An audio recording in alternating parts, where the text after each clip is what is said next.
Often people think that nature is out there. The mountains, the forests, the animals, the birds, and so on. And we humans are not nature.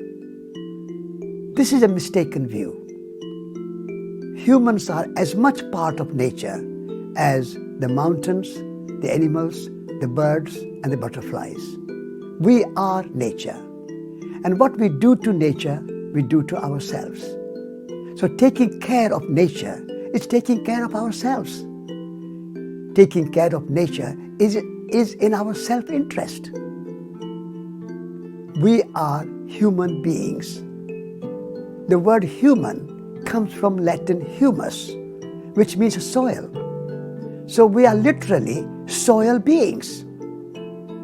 So human beings and the soil, which means nature, are one.